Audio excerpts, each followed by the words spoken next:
Aurora Provincial Police in Action. Aurora Provincial Police in Action. At yun mga kaibigan, sa ngalan ng ating napakahusay na kaibigang pinagmamalaking Provincial Director ng Aurora Police Provincial Office, narito ang ating magiging guro ng paratuntunan na kanyang Officer in Charge o OIC ng Provincial Community Affairs and Development Unit of Picado at PIO. Wala pong iba mga kaibigan kundi si Police Major Michelle C. Paulino. Ma'am, mapagpalang morning. Kumusta na kayong gabi? Sir, good morning po. Kami pinagpapasalamat at nadalaw na naman po kayo dito sa Aurora PPO. Okay ma'am, kasi balita namin ma'am, marami kayong pinagkakaabalahan ngayon dito sa lalawigan ng Aurora. Ano-ano ba may mga pinagkakaabalahan nyo ngayon? Sa totoo lang sir, alam na po ninyo na siguro dumaan kayo dyan, no? Pistang lalawigan po kasi ang ating pinagdiriwang ngayon ay Aurora Day. Yes. So yung founding anniversary po ng Aurora ay sineselebrate po almost nag-start po yan, parang February 6 po nag-start na ang maraming mga activities ng Aurora Day celebration. So sa dami po ng mga activity, ang lahat po ng mga area kung saan gawa ang mga events po during the celebration ng Aurora Day. Yung aming pinaghandaan nitong mga nakaraang araw at una nga po syempre para mas lalo ang aming paghahanda is nagkaroon po kami ng send-off ceremony noong Sunday, February 15 at ipinakita po natin doon na ang ating mga kapulisan ay handang-handa, kabilang po yung ating mga other agencies na nakatulong-katuwang natin sa security para po ang pagdiriwang natin ay maging mapayapa at matiwasay. Opo. So, yun po. At syempre, sa pagdiriwang po ng Aurora Day, may mga turista po tayo na mga maliban sa manunood, makikisaya, ay mamamasyal din. So, isa po yan sa pinagandaan po natin. At ang ating pong Provincial Director, Police Colonel Robert L. Pitate, ay siniguro niya na hindi lang po dito sa pagdiriwang ng Aurora Day ang aming bibigyan ng security, ang security concern natin, kundi maging sa lahat po ng mga tourist destination at lahat po ng mga bayan ay naka full alert po kami para kung halimbawa ang mga masasamang loob po ay mag-iisip. Kasi ang baka iniisip nila ay nasa mga event ang aming concentration, kailangan manatili pa rin po kaming nagbabantay 24 hours sa bawat po mga bayan at sa lahat po ng mga tourist destination. Yes, sir, sa dami po ng mga event, mula po noong February 6, kagaya po dito sa Sabang Ecotourism Area, dito po sa may Baybayin po natin, ay nagkaroon po ng mga non-surfing competition. So siniguro po natin na ligtas ang lahat po ng mga nanonood dyan. Katuwang po natin ang tourism at ang MDR, ang PDR, nandyan po lahat.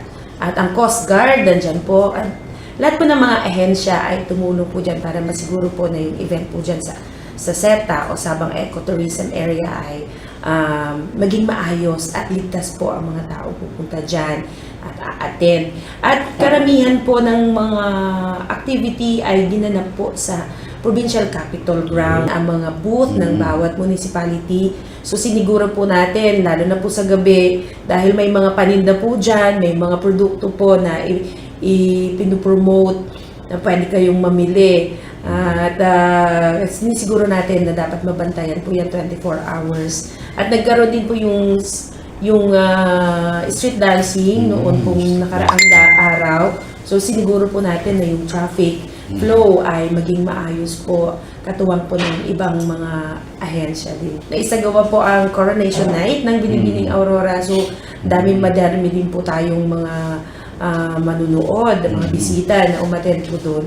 So, doon po sa Convention Center sa Barangay Reserva, doon po ginanap. So, nag-deploy din po tayo ng mga kapulisan po doon para masiguro po na safe ang pagdiriwang po doon kagabi. And sa mga susunod pong araw, ngayon po, patuloy pa rin pong mga nakadeploy ang ating mga kapulisan, lalo na po bukas na araw ng pinaka D-Day po ng Aurora Day celebration ay nag-expect po tayo ng heavy traffic. May mga may mga ipinakalat na po tayo mga information para malaman po ng tao yung pong mga daan na pwede lang nilang daanan, mga rerouting po, nagkaroon po tayo ng mga rerouting kasi dahil nga syempre yung yung highway po natin is hindi po pwedeng daanan yan during the anniversary parade hanggang Kapitolyo.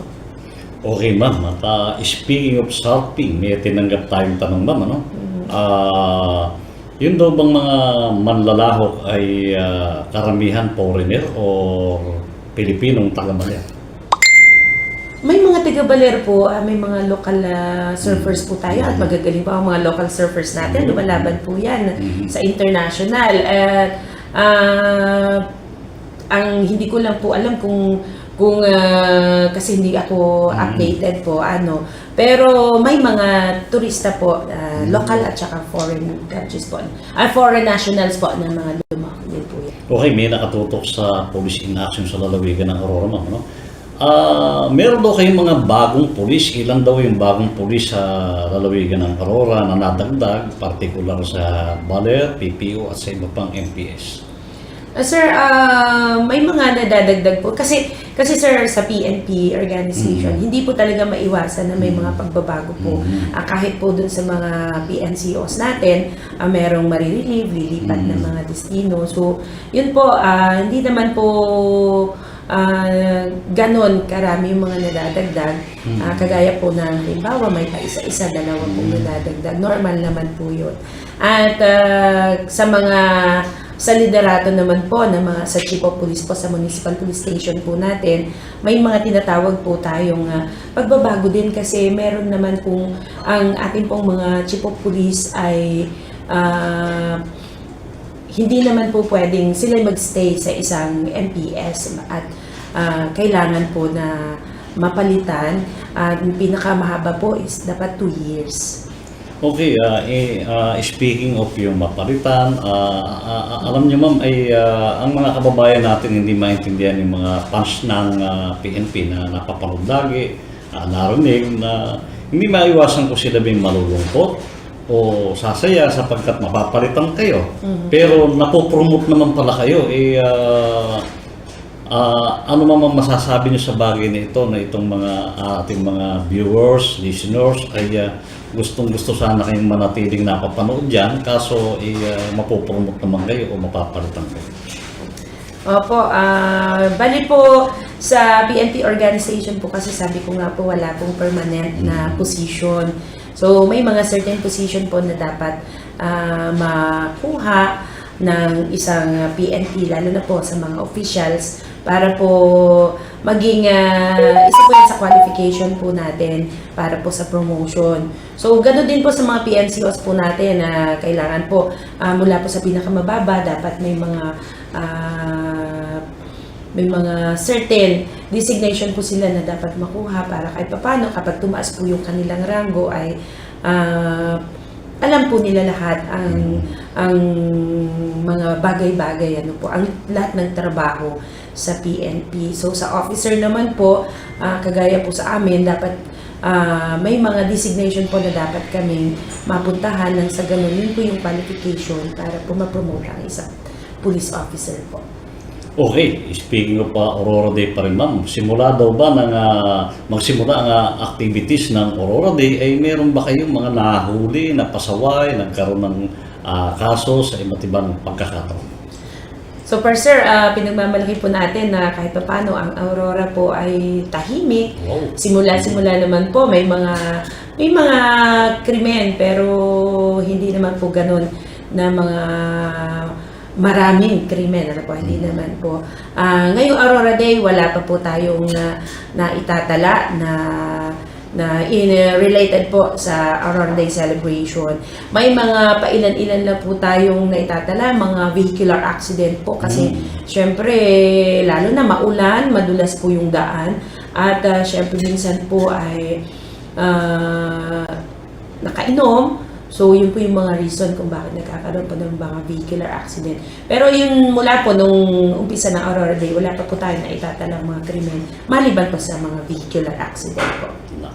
Pakakabangan pa natin mangyayari bukas, Ma'am. Ma'am, di pa tayo ng question. Kumusta naman daw yung mga huli nyo sa droga, whatever, mga illegal at kung ano pang mga sa ibang klaseng pasawi naman?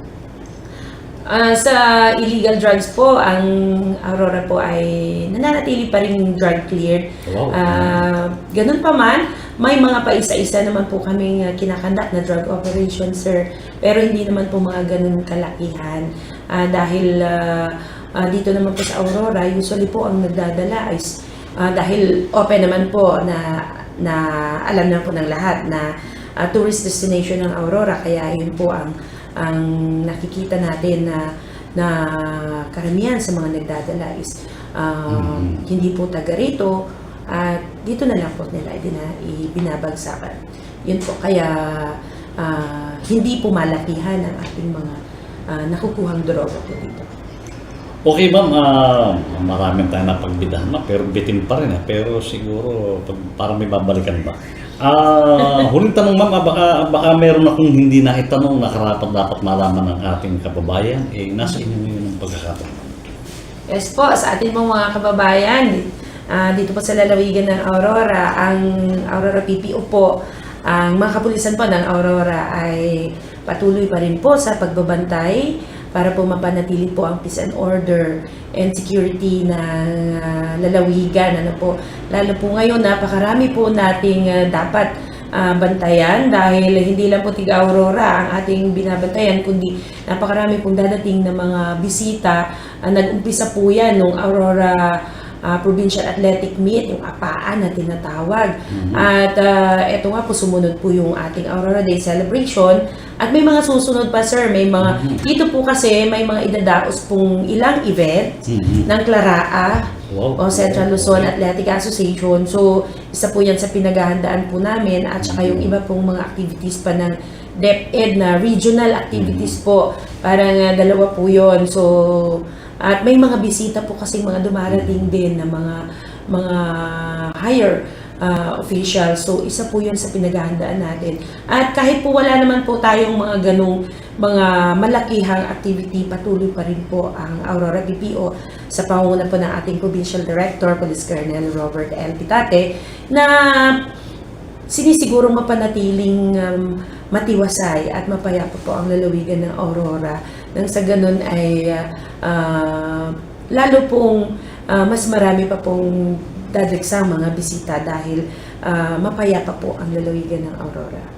Okay, Ma'am, maraming salamat sa iyong napakagandang panayam, Ma'am. At muli ay inyo pong natunghayan at napanood, napakinggan ang ating butihing kaibigan, pinagmamalaki, Provincial Information Officer ng Aurora Police Provincial Office, Police Major Michelle Mitch C. Paulino. Sa ngalan ng napakahusay nating Provincial Director, Police Colonel Robert L. Pitate, dito pa rin sa Aurora Police in Action sa pagtutok nila sa Aurora Day 2026. Salamat.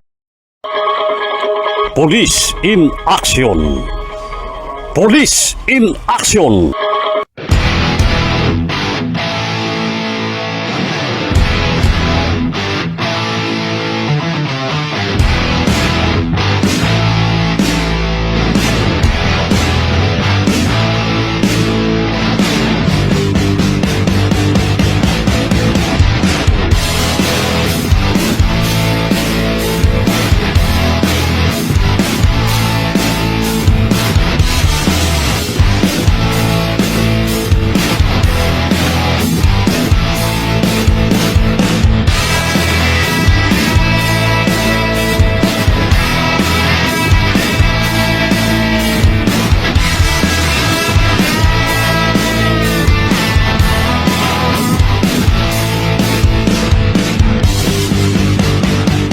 At yan po mga kaibigan, ang isa na namang bahagi ng ating Aurora Provincial Police in Action dito pa rin sa Pinoy Rapido Teleradyo Diaryo ng Bayan. Sa ngalan pa rin ng bumubuo ng Pinoy Rapido Intermedia Philippines Teleradyo. Ito pa rin po ang inyong kaibigan, kasangga sa lahat ng oras sa mabuting bagay, Romel Roque. Sumainyo ang Pinoy Rapido Teleradyo Diaryo ng Bayan. Manood at makinig muli sa ganito ring himpilan dito lamang sa istasyon ng Free Map 108 FM.